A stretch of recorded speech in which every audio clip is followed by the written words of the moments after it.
ಓಂ ನಮೋ ವಾಲ್ಮೀಕಿಯೇ. ನಮಸ್ಕಾರ ಬಂಧುಗಳೇ. ನಾನು ನಿವೃತ್ತ ಪ್ರಾಧ್ಯಾಪಕ ಡಾಕ್ಟರ್ ಅರ್ಜುನ್ ಪಂಗಣ್ಣವರ್. ಹೇ ಸೀತಾರಾಮ್ ವಾಹಿನಿಯ ವಾಲ್ಮೀಕಿ ರಾಮಾಯಣ ಅಂದು ಇಂದು ಚಿಂತನ ಕಾರ್ಯಕ್ರಮದ 388ನೇ ಸಂಚಿಕೆಗೆ ತಮ್ಮೆಲ್ಲರಿಗೂ ಸ್ವಾಗತ. ನಾನು ತಮಗೆ ಹಿಂದಿನ ಸಂಚಿಕೆಯಲ್ಲಿ ಹನುಮಾನನು ಭಿಕ್ಷುಕ ರೂಪದಲ್ಲಿ ರಾಮ ಮತ್ತು ಲಕ್ಷ್ಮಣರ ಬಳಿ ಬರ್ತಾನೆ. ಅವನಿಗೆ ಅವರು ಬಂದ ವಿಷಯವನ್ನು ತಿಳ್ಕೊಳ್ಬೇಕಾಗಿರುತ್ತದೆ.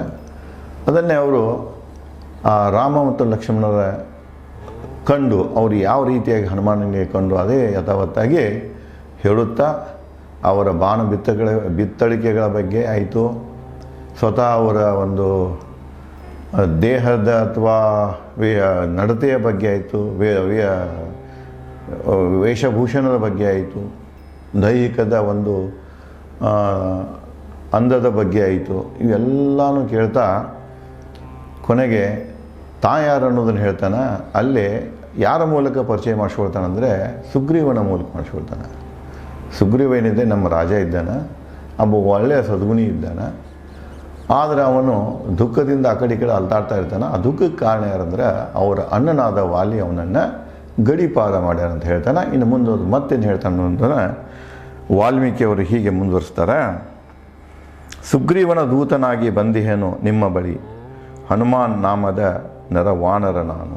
ನೋಡ್ರಿ, ಮೊದಲು ತನ್ನ ಸ್ವಾಮಿಯನ್ನು ಪರಿಚಯ ಮಾಡಿಸ್ಕೊಡ್ತಾನೆ, ತನ್ನ ರಾಜನನ್ನು ಪರಿಚಯ ಮಾಡಿಸ್ಕೊಡ್ತಾನೆ. ನಾ ಯಾರಪ್ಪ ಅಂದ್ರೆ ಸುಗ್ರೀವನ ಮನುಷ್ಯ, ಸುಗ್ರೀವನ ಮಂತ್ರಿ ನಾನು. ಮುಂದೆ ಸುಗ್ರೀವ ಯಾರು ಅನ್ನೋದನ್ನು ಇಲ್ಲಿ ಹೇಳ್ತಾನೆ. ಸುಗ್ರೀವನ ದೂತನಾಗಿ ಬಂದಿಹೇನು ನಿಮ್ಮ ಬಳಿ, ನಾನು ಆ ಸುಗ್ರೀವನ ದೂತನಾಗಿ ನಿಮ್ಮ ಬಳಿ ಬಂದಿದ್ದೇನೆ. ಹನುಮಾನ್ ನಾಮದ ನರವಾನರ ನಾನು. ನನ್ನ ಹೆಸರು ಹನುಮಾನ, ನಾನು ಕೂಡ ನರವಾನರ. ನಾನು ನಿಮ್ಮ ಮುಂದೆ ನಿಂತೇನೆ. ನಾನು ಹ್ಯುಮನಾಯ್ಡ್ ಏಪನ, ನನ್ನ ಹೆಸರು ಹನುಮಾನ ಅಂತ ತನ್ನ ಪರಿಚಯವನ್ನು ರಾಮ ಲಕ್ಷ್ಮಣರಿಗೆ ಮಾಡ್ತಾನೆ. ಸುಗ್ರೀವನ ಮಂತ್ರಿ ಮುಂದುವರೆದು ಹೇಳ್ತಾನೆ. ನಾ ಯಾರಪ್ಪ ಅಂದ್ರೆ ಸುಗ್ರೀವನ ಮಂತ್ರಿ. ಇಚ್ಛಾರೂಪಧಾರಿ ನಾನು ಬಂದಿಹೇನು. ನಾನು ಇಚ್ಛಾ ರೂಪಧಾರಿ ಇದ್ದೇನೆ. ಹೆಂಗೆ ಬೇಕಾದಂಗೆ ಶರೀರವನ್ನು ಕುಗ್ಗಿಸ್ಬೋದು, ಶರೀರವನ್ನು ಹಿಗ್ಗಿಸ್ಬೋದು. ಯಾವ ಇಚ್ಛೆ ರೂಪವನ್ನು ತೊಡಬೇಕಂತ ನಾನು ಇಚ್ಛೆ ಮಾಡ್ತೇನೆ, ನಾನು ಕೂಡ ಆ ರೂಪವನ್ನು ಬದಲಿಸ್ತೇನೆ. ಇವು ನೋಡಿ, ರಾಕ್ಷಸರಷ್ಟೇ ಅಲ್ಲ, ಇಚ್ಛಾರೂಪಧಾರಿಗಳು, ಈ ನರವಾನರರು ಕೂಡ ಇಚ್ಛಾಧಾರಿ ರೂಪಗಳಾಗಿರ್ತಾರೆ. ಇದು ಒಂದು ಕಾಮನ್ ಇದೆ ಆ ವೇಳೆದಾಗ. ತ್ರೇತಾಯುಗದಲ್ಲಿ ಇಂತಹ ಉದಾಹರಣೆಗಳು ಭಾಳ ಸಿಗ್ತವೆ. ಮುಂದುವರೆದು ಸುಗ್ರೀವನ ಆಜ್ಞೆಯಂತೆ ಭಿಕ್ಷುಕ ರೂಪದಿ ಬೆಳೆಸಲು ನಿಮ್ಮೊಂದಿಗೆ ಸ್ನೇಹ. ನಾನೇನು ಮಾಡೇನೆ, ಸುಗ್ರೀವನ ಆಜ್ಞೆ ಮೇರೆಗೆ ನಿಮ್ಮೊಂದಿಗೆ ಸ್ನೇಹ ಬೆಳೆಸಲಿಕ್ಕೆ ಬಂದೆ. ನಾನು ವಿಷಯ ತಿಳಿದು ಅಷ್ಟೇ ಅಲ್ಲ, ಯಾರು ಏನು ತಿಳ್ಕೊಂಡು ನಿಮ್ಮೊಂದಿಗೆ ಸ್ನೇಹ ಬೆಳೆಸುವುದಕ್ಕೋಸ್ಕರ ನಾನು ನನ್ನ ರಾಜನಾದಂಥ ಸುಗ್ರೀವನ ಆಜ್ಞೆಯ ಮೇರೆಗೆ ನಿಮ್ಮ ಬಳಿ ಬಂದಿರುವೆನು ಅಂದರೆ ತಾನು ಬಂದ ಉದ್ದೇಶವನ್ನು ಸ್ಪಷ್ಟವಾಗಿ ಹನುಮಾನ್ ರಾಮ ಲಕ್ಷ್ಮಣರಿಗೆ ಹೇಳ್ತಾನೆ. ಹೀಗೆ ನುಡಿಯುತ್ತಾ ವಾಕ್ಚತುರ ಹನುಮಾನನು ನಿಂತ ರಾಮ ಲಕ್ಷ್ಮಣರ ಬಳಿ ಮತ್ತೊಂದು ಮಾತಾಡೋದು. ಇಷ್ಟು ಹೇಳಿ ತನ್ನ ಮಾತನ್ನು ನಿಲ್ಲಿಸಿ ಅವರ ಬಳಿಯಲ್ಲಿ ಬಂದ ಹನುಮಾನ ನಿಂತು ಬಿಡ್ತಾನೆ ಶಾಂತ ಚಿತ್ತದಿಂದ. ಕೇಳಿ ಹನುಮನ ವಾಕ್ಚಾತುರ್ಯ ಮಾತು ರಾಮ ತನ್ನ ಬಳಿ ನಿಂತ ಲಕ್ಷ್ಮಣನಿಗೆ ನುಡಿದ. ಹನುಮಾನನ ಮಾತುಗಳನ್ನು ಕೇಳಿರ್ತಾರೆ, ಪ್ರಶ್ನೆಗಳನ್ನು ಕೇಳಿರ್ತಾರೆ. ಆವಾಗ ರಾಮ ಏನು ಮಾಡ್ತಾನೆ, ತನ್ನ ಬಳಿಯಲ್ಲಿ ನಿಂತಂಥ ತನ್ನ ತಮ್ಮನಾದ ಲಕ್ಷ್ಮಣನಿಗೆ ಹೇಳ್ತಾನೆ. ಏನು ನುಡಿತಾನಂದರೆ, ಮಹಾತ್ಮ ಸುಗ್ರೀವನ ಮಂತ್ರಿ ಬಳಿ ಬಂದಂತೆ ಉಲ್ಲಾಸಿತನಾದೆ ನಾನು. ಮಹಾತ್ಮ ಸುಗ್ರೀವನ ಬಗ್ಗೆ ರಾಮನಿಗೆ ಗೊತ್ತಾಗಿದೆ. ಯಾಕೆಂದರೆ ಕಬಂಧನೂ ಹೇಳಿರ್ತಾನೆ ಅವರಿಗೆ. ಕಬಂಧ ಸಂಪೂರ್ಣವಾಗಿ ಸುಗ್ರೀವನ ಬಗ್ಗೆ ಹೇಳಿರ್ತಾನೆ. ಮಹಾತ್ಮ ಅಂತಲೂ ಕರಿತಾನೆ. ನೋಡ್ರಿ, ಮಹಾತ್ಮ ಭಾಳ ಮಂದಿ ಕರೀದಿಲ್ಲ, ಭಾಳ ಕೆಲವೇ ಮಂದಿಗೆ ಮಹಾತ್ಮ ಅಂತ ಒಂದು ಈ ಪದವಿಯಿಂದ ಕರೆಯಲಾಗ್ತಿದೆ. ಇಲ್ಲಿಯೂ ಕೂಡ ರಾಮ ಸ್ವತಃ ಹೇಳ್ತಾನೆ, ಮಹಾತ್ಮ ಸುಗ್ರೀವ ಅಂತ ಕರೀತಾನೆ. ಮಹಾತ್ಮ ಸುಗ್ರೀವನ ಮಂತ್ರಿ ಬಳಿ ಬಂದಂತೆ ಉಲ್ಲಾಸಿತನಾದೆ ನಾನು. ಹನುಮಾನ ಏನದನ ಸುಗ್ರೀವನ ಮಂತ್ರಿ, ಅವನು ಸುಗ್ರೀವನ ರಾಜದೂತ. ಅವನು ನನ್ನ ಬಳಿ ಬಂದದ್ದನ್ನು ತಿಳ್ಕೊಂಡು ಹನುಮಾನನ ಮೂಲಕ, ಅವನ ಮೂಲಕ ನನಗೆ ಬಹಳ ಸಂತೋಷ ಆಯಿತು ಅಂತ ಲಕ್ಷ್ಮಣನಿಗೆ ರಾಮ ಹೇಳ್ತಾನೆ. ಮುಂದುವರಿದು, ಓ ಸುಮಿತ್ರೆಯ ಸಂಬೋಧನೆ ಮಾಡ್ತಾನೆ ನನ್ನ ತಮ್ಮನಿಗೆ. ಸುಮಿತ್ರೆಯ ಮಗ ಅವನು. ಸುಮಿತ್ರೆಯ ಅಂದರೆ ಲಕ್ಷ್ಮಣ. ಓ ಸುಮಿತ್ರೆಯ, ಸುಗ್ರೀವನ ಮಂತ್ರಿ ವಾಕ್ ಮಾಧುರ್ಯ. ನೋಡಿ, ಸುಗ್ರೀವನ ಮಂತ್ರಿ ಮಾತಾಡೋ ಕಾಲಕ್ಕೆ ಅವನಲ್ಲಿ ಏನೇನು ಕಂಡು ಬಂತಂದ್ರೆ ರಾಮಯ್ಯ ನಮ್ಮನೆ ಅಸೆಸ್ಮೆಂಟ್ ಮೌಲ್ಯಾಂಕನ ಮಾಡ್ತಾನೆ ನೋಡ್ರಿ. ಒಂದು, ವಾಕ್ ಮಾಧುರ್ಯ. ಅವನ ಮಾತುಗಳಲ್ಲಿ ಮಾಧುರ್ಯ ಇತ್ತು, ಮಧುರತೆ ಇತ್ತು, ಒಳ್ಳೆ ನಡತೆ ಇತ್ತು, ಮರ್ಯಾದೆಯಿಂದ ತುಂಬಿತ್ತು. ವಾಕ್ ಮಾಧುರ್ಯ. ಮಧುರಾಕ್ಷರಿ. ಅವು ಬಳಸುವಂಥ ಅಕ್ಷರದಲ್ಲಿ ಏನಿತ್ತು? ಸಿಹಿ ಇತ್ತು. ಭಾಷೆ ಯಾವಾಗಲೂ ಸಿಹಿ ಆಗಿರಬೇಕು. ಉರ್ದು ಬಗ್ಗೆ ಹೇಳೋ ಕಾಲ ಕೇಳ್ತಾರೆ. ಉರ್ದು ಇಂಥ ಒಂದು ಭಾಷೆ ಇದೆ, ಎಲ್ಲರೂ ಸಿಹಿ ಭಾಷೆ, ಮಿಠಾಸ್ ಅಂತ ಕರೀತಾರೆ ಅದ್ರಾಗೆ. ಪ್ರತಿ ಭಾಷೆಯಲ್ಲೂ ಆ ಒಂದು ಮಿಠಾಸ್ ಇರಬೇಕು, ಮಧು ಇರಬೇಕು. ಜೇನು ಹೇಗೆ ನಮಗೆ ಜೇನು ತುಪ್ಪ ಅಂತೀವಲ್ಲ, ಅದು ಎಷ್ಟು ಮಧುರ ಆಗಿರ್ತದೆ ನಾಲಿಗೆಗೆ ಬಿದ್ದ ತಕ್ಷಣ. ಹಾಗೆ ನಮ್ಮ ಭಾಷೆಯಲ್ಲಿ ಬಳಸುವಂಥ ಅಕ್ಷರಗಳು ಕೂಡ ಅದನ್ನೇ ವಾಲ್ಮೀಕಿಯವರು ರಾಮನ ಹೇಳೋ ಕಾಲಕ್ಕೆ, ಕೌಶಿಕ್ ಮುನಿ ರಾಮನ ಹೇಳೋ ಕಾಲಕ್ಕೆ ಹೇಳ್ತಲ್ಲ, ಕುಸಂತಂ ರಾಮ ರಾಮೇತಿ ಮಧುರಂ ಮಧುರಾಕ್ಷರಂ. ರಾಮ ರಾಮ ಅನ್ನುವಂಥ ಮಧುರಾಕ್ಷರದಿಂದ ವಾಲ್ಮೀಕಿಯವರು ಈ ಕಾವ್ಯವೆಂಬ ಹೆಮ್ಮರದ ಮೇಲೆ ಕುಳಿತು ಹಾಡುತ್ತಿದ್ದಾಗ ಎಷ್ಟು ಮನಸ್ಸಿಗೆ ಸಮಾಧಾನ ಆಗ್ತಿದೆ, ಉಲ್ಲಾಸ ಆಗ್ತಿದೆ. ಆ ಹಾಡನ್ನು ಹಾಡುವಂಥ ಆ ಮಹಾನ ಕೋಗಿಲೆ ವಾಲ್ಮೀಕಿಗೆ ನಮಸ್ಕಾರ ಅಂತ ಕೌಶಿಕ್ ಮುನಿ ಹೇಳ್ತಾರೆ. ಅದಕ್ಕೆ ಇಲ್ಲಿಯೂ ಕೂಡ ರಾಮನ ಬಾಯಿಂದ ಬರ್ತಿದೆ. ನೋಡಪ್ಪ, ಬಳಸುವಂಥ ಭಾಷೆಯ ಅಕ್ಷರಗಳೇನಿರಬೇಕು, ಭಾಷೆಯಲ್ಲಿ ಮಾಧುರ್ಯ ಇರಬೇಕು, ಅಕ್ಷರಗಳಲ್ಲಿ ಮಧುರತೆ ಇರಬೇಕು, ಸಿಹಿ ಇರಬೇಕು. ಸಿಹಿ ಅಕ್ಷರಗಳನ್ನು ಬಳಸಬೇಕು. ನಾವು ಬಳಸುವ ಅಕ್ಷರದಲ್ಲಿ ನಮ್ಮ ಸಿಹಿತ್ವ ಇರಬೇಕು, ನಮ್ಮ ಮೃದುತ್ವ ಇರಬೇಕು ಅಂತ ಹೇಳ್ತಾನೆ. ಹನುಮಾನನೊಂದಿಗೆ ಮಧುರಾಕ್ಷರಿ ಹನುಮಾನನೊಂದಿಗೆ ಸ್ನೇಹದಿ ಸಂವಾದಿಸು. ನೋಡಪ್ಪ ತಮ್ಮ, ನೀನೇ ಅವನ ಜೊತೆಗೆ ಮಾತಾಡು.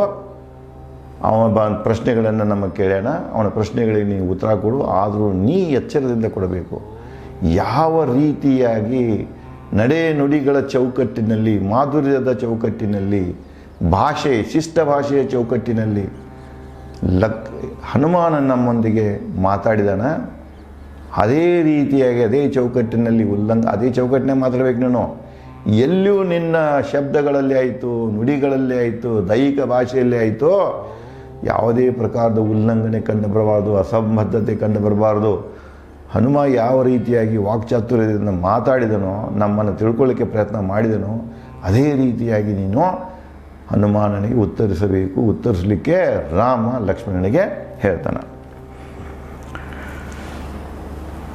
ವಾಕ್ಯ ಅಕ್ಷರಗಳ ಪ್ರಯೋಗಬಲ್ಲ ಹನುಮಾನನಿಗೆ ಯಾವ ರೀತಿ ವಾಕ್ಯಗಳ ರಚನೆ ಮಾಡಬೇಕೋ, ಯಾವ ಸಂದರ್ಭದಲ್ಲಿ ಯಾವ ಅಕ್ಷರಗಳನ್ನು ಬಳಸಬೇಕು, ಉಚ್ಚಾಕ್ಷರ, ಇದೆಲ್ಲನೂ ಅವನಿಗೆ ತಿಳಿದಂಥ ವಿಷಯ ಇತ್ತು. ಯಾವ ರೀತಿಯಾಗಿ ವಾಕ್ಯ ಅಕ್ಷರಗಳನ್ನು ಪ್ರಯೋಗ ಮಾಡ್ಯಾನ ತನ್ನ ಸಂವಾದದಲ್ಲಿ, ಅದೇ ರೀತಿ ನೀನು ಮಾಡಬೇಕಂಥೇಳಿ ರಾಮ ಲಕ್ಷ್ಮಣನಿಗೆ ಹೇಳ್ತಾನೆ. ವಾಕ್ಯ ಅಕ್ಷರಗಳ ಪ್ರಯೋಗ ಬಲ ಹನುಮಾನ ಭಾಷಾ ವೇದಾಂತಿ. ಹೇಗೆ ವಾಕ್ಯಗಳನ್ನು ಬಳಸಬೇಕೋ, ಹೇಗೆ ಅಕ್ಷರಗಳನ್ನು ಬಳಸಬೇಕು ಅಂತ ಸಂಪೂರ್ಣ ಜ್ಞಾನ ಹೊಂದಿದಂತಹ ಹನುಮ ಭಾಷಾ ವೇದಾಂತಿ. ಭಾಷಾ ವೇದಾಂತಿ ಅಂದರೆ ಭಾಷಾ ವಿಜ್ಞಾನಿ. ಈಗ ನಾವು ಯೂನಿವರ್ಸಿಟಿಗಳಲ್ಲಿ ಕಲಿತೇವೆ, ಯಾವುದು ಭಾಷಾ ವಿಜ್ಞಾನವನ್ನು ಕಲಿತೇವೆ, ಸೈನ್ಸ್, ಲ್ಯಾಂಗ್ವೇಜ್ ಸೈನ್ಸನ್ನು ಕಲಿತೇವೆ. ಇಲ್ಲೇ ಹನುಮ ಕೂಡ ಭಾಷಾಶಾಸ್ತ್ರದಲ್ಲಿ ಪ್ರವೀಣನಾಗಿದ್ದ. ಅವನು ಮಾತಾಡುವ ಒಂದು ಕಲೆಯನ್ನು ಬಳಸುವ ಶಬ್ದಗಳನ್ನು, ಅಕ್ಷರಗಳನ್ನು ತಿಳಿದು ರಾಮ ಹೇಳ್ತಾನೆ, ಇವನೊಬ್ಬ ಭಾಷಾ ವಿಜ್ಞಾನಿ ಇದೆ. ನಾವೆಲ್ಲ ಏನು ತಿಳ್ತೇವೆ ಭಾಷಾ ವಿಜ್ಞಾನದ ಬಗ್ಗೆ, ಇತ್ತೀಚಿನ ಅಧ್ಯಯನಗಳಂತ ನಾವು ಅಂತೇವೆ. ಇಲ್ಲ, ಭಾಷಾ ವಿಜ್ಞಾನ ಇವು ಬ್ರಾಂಚಸ್ ಆಫ್ ನಾಲೆಜೇ ಇದ್ದು ಅವಾಗ. ಭಾಷಾ ವಿಜ್ಞಾನ, ಇವು ಉಚ್ಚಾರ ವಿಜ್ಞಾನ, 108 ವಿಜ್ಞಾನ. ಭಾಷೆಯಲ್ಲಿನೂ ಕಲಿಬೇಕಾ 108 ಬ್ರಾಂಚಸ್ ಇದ್ದು ವಿಜ್ಞಾನಗಳದ.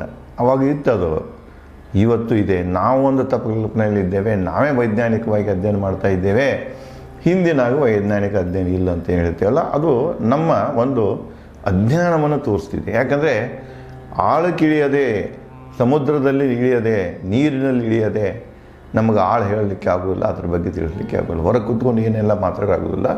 ನಾವು ಅಧ್ಯಯನಕ್ಕೆ ಇಳಿದಾಗ ಈ ನಮ್ಮ ಹಳೆ ಏನು ಪ್ರಾಚೀನ ಗ್ರಂಥಗಳೇನಿವೆ, ನಮ್ಮ ಸಾಹಿತ್ಯ ಏನಿದೆ, ಅದನ್ನು ನಾವು ದೀರ್ಘವಾಗಿ ಅಧ್ಯಯನ ಮಾಡಿದಾಗ ನಮಗೆ ಈ ಥರದ ಎಲ್ಲ ತಿಳುವಳಿಕೆ, ಈ ಬ್ರಾಂಚಸ್ ತಿಳುವಳಿಕೆ ಬರ್ತಿದೆ.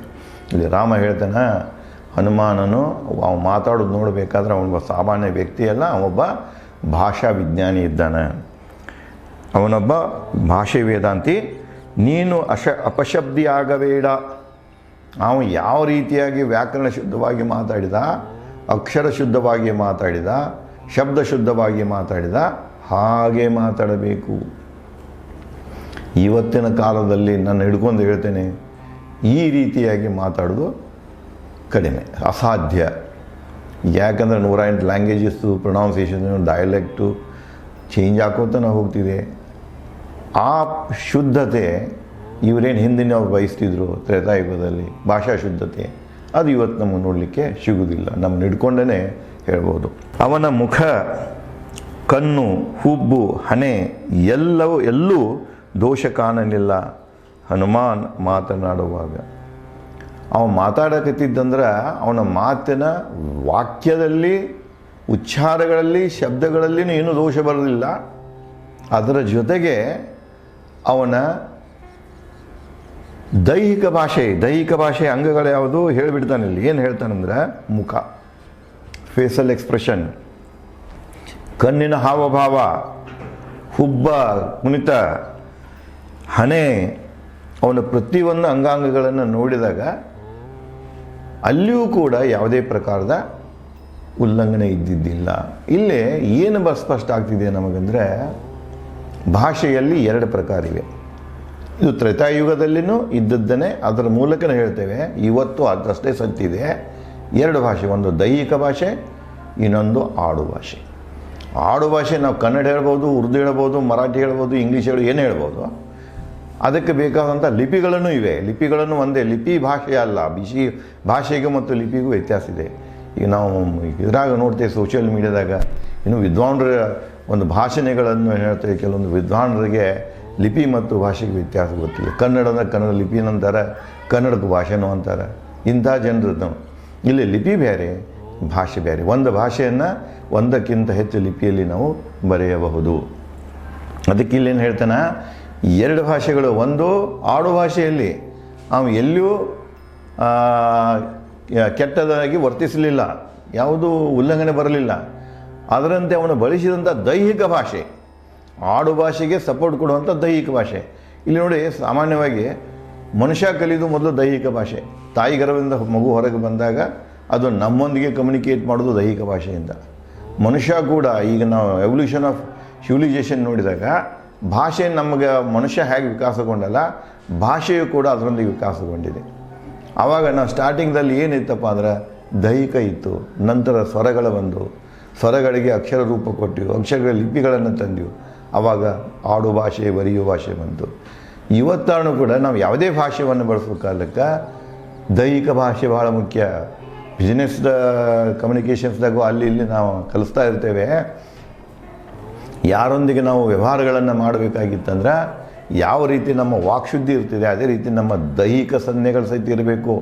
ಅಲ್ಲಿ ಕೂಡ ಅದೇ ಎಕ್ಸ್ಪ್ರೆಷನ್ ಆಗ್ತಿರಬೇಕು. ಅದಕ್ಕೆ ಒಂದಕ್ಕೊಂದು ಏನಾಗಿರಬೇಕು, ಹೊಂದಾಣಿಕೆಯಿಂದ ಕಾಂಪ್ಲಿಮೆಂಟರಿ ಆಗಿರಬೇಕು. ನಮ್ಮ ಭಾಷೆಯನ್ನು ಮೃದು ಅನಿಸಿರಬೇಕು, ನಮ್ಮ ದೈಹಿಕ ಭಾಷೆಯನ್ನು ಕೇಳೋರಿಗೆ ನೋಡೋರಿಗೆ ಮೃದು ಅನಿಸಿರ್ಬೇಕಂತ ಹೇಳ್ತಾನೆ. ಅಲ್ಲೇ ಇದನ್ನು ಹೇಳ್ತಾನೆ, ಹನುಮ ತನ್ನ ಆಡು ಭಾಷೆಯಲ್ಲಿ ಆಗಲಿ ದೈಹಿಕ ಭಾಷೆಯಲ್ಲಿ ಆಗಲಿ ಯಾವುದೇ ಉಲ್ಲಂಘನೆ ಮಾಡಲಿಲ್ಲ ತಮ್ಮ. ನೀನು ಕೂಡ ಅವನೊಂದಿಗೆ ಮಾತಾಡುವಾಗ ಈ ನಿಯಮಗಳನ್ನು ಪಾಲಿಸಬೇಕಂಥೇಳಿ ರಾಮ ಲಕ್ಷ್ಮಣನಿಗೆ ಹೇಳ್ತಾನೆ. ಇನ್ನು ಮುಂದೆ ಯಾವ ರೀತಿ ಅವರ ಮಧ್ಯದಲ್ಲಿ ಸಂವಾದ ನಡೀತಿದೆ ಮತ್ತು ವಾಲ್ಮೀಕಿಯವರು ಅದರ ಮೂಲಕ ಮತ್ತೇನು ಹೊಸ ಹೊಸ ವಿಚಾರಗಳನ್ನು ಹೇಳ್ತಾರೆ ಅನ್ನೋದನ್ನು ನಾನು ತಮಗೆ ಮುಂದಿನ ಸಂಚಿಕೆಯಲ್ಲಿ ಹಂಚಿಕೊಳ್ತೇನೆ. ಧನ್ಯವಾದಗಳು.